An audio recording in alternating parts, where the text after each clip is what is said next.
Welcome to Telugu classes by Purnima. ఈరోజు వీడియోలో 6వ తరగతి తెలుగు వాచకం నుండి స్నేహబంధం అనే పాఠం గురించి తెలుసుకుందాం. ఈ స్నేహబంధం అనే పాఠం యొక్క ఉద్దేశం ఏంటంటే, స్నేహం వల్ల కలిగే లాభాన్ని గురించి తెలిపే ఈ కథ పంచతంత్రంలోని హితోపదేశంలోనిది. స్నేహితులు పరస్పరం సహాయం చేసుకోవడం వల్ల అపాయం నుంచి ఉపాయంతో బయటపడవచ్చని తెలుస్తుంది. మంచి స్నేహితులు తమ స్నేహితుల కోసం ప్రాణాన్నైనా ఇవ్వడానికి సిద్ధంగా ఉంటారు అని ఈ పాఠం యొక్క ఉద్దేశం. ఒక అడవిలో ఒక కాకి, ఎలుక, తాబేలు స్నేహంగా ఉంటున్నాయి. కాకి పేరు లఘుపతనకం, ఎలుక పేరు హిరణ్యకం, తాబేలు పేరు మందరకం.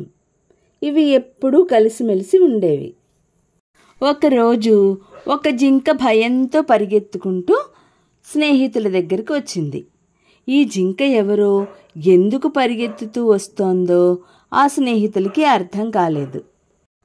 ఎందుకైనా మంచిదని తాబేలు నీటి మడుగులోకి జారుకుంది. ఎలుక కలుగులో దూరింది. కాకి చెట్టు మీదకి ఎగిరింది. ఒక కొమ్మ మీద వాలి చుట్టూరా చూసింది. భయపడవలసిన పరిస్థితి ఏదీ లేదని అనుకుని స్నేహితులను బయటికి రమ్మని పిలిచింది. మడుగులో నుంచి వచ్చిన తాబేలు జింక దగ్గరకు పాకుతూ వెళ్ళింది. ఎలుక కలుగులోంచి బయటకు వచ్చింది. కలుగు అంటే కన్నం. కాకి నేలపైకి వచ్చి వాలింది. నువ్వెవరివి? ఎందుకు పరిగెత్తుకుంటూ వచ్చావు? ఎందుకు భయపడుతున్నావు అని తాబేలు జింకను అడిగింది. జింక ఇంకా రొప్పుతూనే అంటే ఆయాసపడుతూనే మెల్లగా గొంతు సవరించుకొని నేను చిత్రాంగుణ్ణి అన్నది. ఒక వేటగాడు తరుముకుంటూ వచ్చాడు. నేను భయపడి ఇక్కడికి ఉరుక్కుంటూ వచ్చాను. వేటగాడు నా పరుగు అందుకోలేకపోయాడు. నేను ఎటు పారిపోయి వచ్చానో తెలుసుకోలేకపోయాడు. మీరిక్కడ దేవుడిలా కనిపించారు. మీరే నన్ను కాపాడాలి. మీతో స్నేహం చేసి మీతోటే ఉంటాను. మీ స్నేహం నాకు కావాలి, కాదనకండి అని వేడుకుంది. అప్పుడు తాబేలు ఏమందంటే, చిత్రంగా భయపడకు. ఇప్పటి వరకు మేం ముగ్గురం స్నేహితులం. ఇప్పుడు నువ్వు కూడా కలిశావు కాబట్టి నువ్వు కూడా మాతోటే ఉండు. ఒకరికొకరం సహాయపడుతూ కలిసిమెలిసి ఉందాం. ఆ పక్కనున్న పొద నీ ఇల్లనుకో. నీకు కావలసినంత పచ్చిక ఈ చుట్టుప్రక్కల ఉంది. తియ్యటి మడుగు నీళ్లు ఇక్కడే ఉన్నాయి. ఇక్కడ నీకు ఏ లోటు ఉండదు. అందరం హాయిగా ఉందాం అంది. ఎలుక, కాకి అవునవును అని అన్నాయి. చిత్రాంగుడెంతో సంతోషించాడు. అప్పటి నుంచి అవన్నీ స్నేహంగా ఉంటున్నాయి. ఒకరోజు ప్రొద్దువాలుతున్న వేళకు తాబేలు, కాకి, ఎలుక ఒక చోటకి చేరాయి. కానీ మేతకు వెళ్ళిన జింక ఇంకా రాలేదు. ఎందుకు రాలేదో తెలియక మిత్రుడి కోసం కలతపడుతున్నాయి. ఏం చేయాలో తెలియలేదు. చీకటి ముసురుతోంది. తాబేలు గబగబా పాకి వెళ్ళలేదు. చిత్రాంగుణ్ణి ఎటు వెళ్ళి వెతకాలో తెలియలేదు. కాకి మనసులో తళుక్కున ఒక ఉపాయం మెరిసింది. అప్పుడది రెక్కలు విప్పింది. చటుక్కున లేచి గబుక్కున పైకి చూసింది. రివ్వున ఎగిరింది. ఎగురుతూ ఎగురుతూ కళ్ళు విప్పార్చి చూసింది. కాకి అటూ ఇటూ చూస్తూనే ఉంది. ఒకచోట దాని చూపు నిలిచింది. హఠాత్తుగా కిందికి దిగింది. వలలో చిక్కుకున్న జింకను చూసింది. బయటకు రాలేక అల్లాడిపోతున్న నేస్తాన్ని చూసి దుఃఖించింది.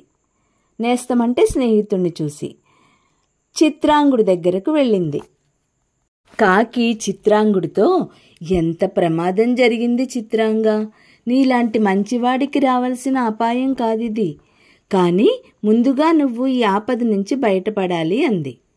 వెంటనే జింక, ఎలుక ఇక్కడికి వచ్చి వలను కొరికేస్తే నేను బయటపడతాను అంది.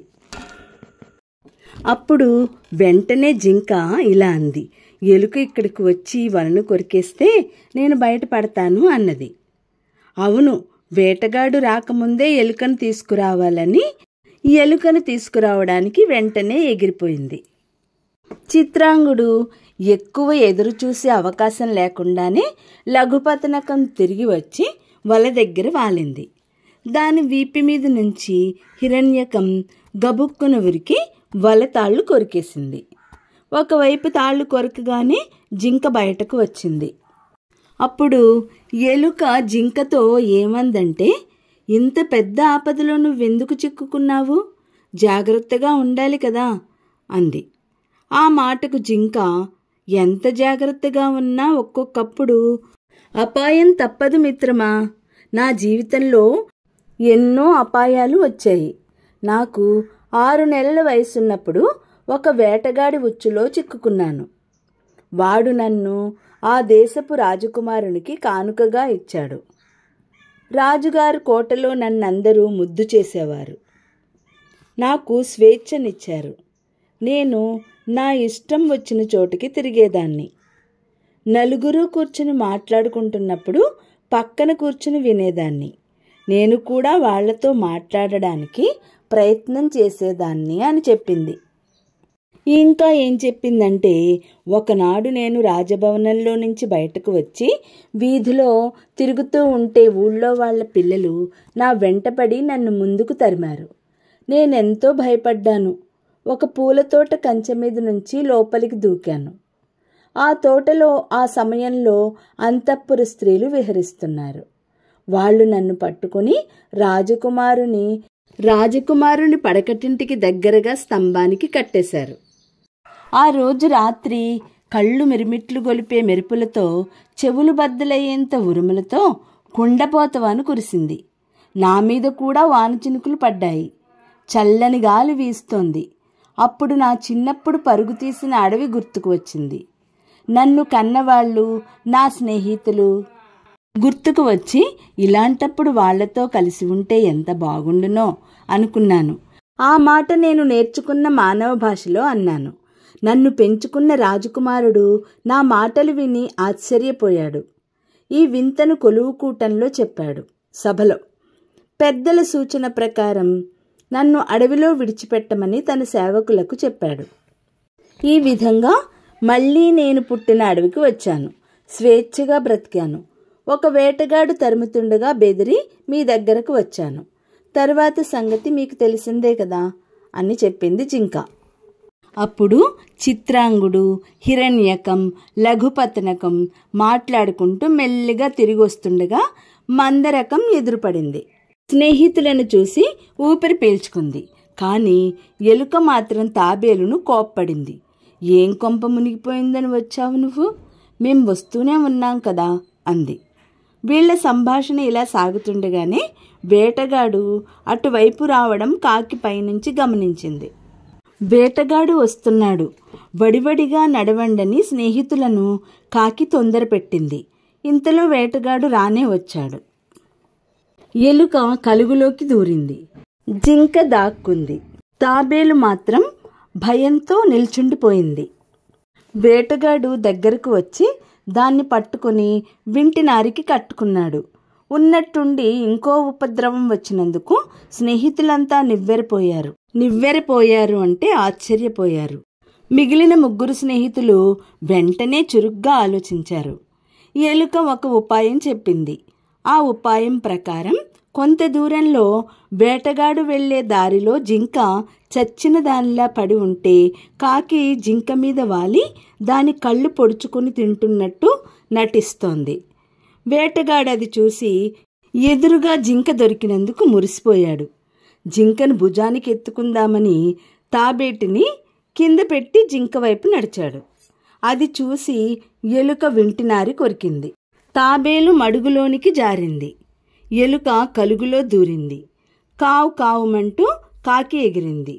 జింక చెంగున ఉరికింది. ఈ కథ వల్ల మనం తెలుసుకున్నదేంటంటే, స్నేహితులతో ఉన్నప్పుడు అపాయాన్ని ఉపాయంతో తప్పించుకోవచ్చు.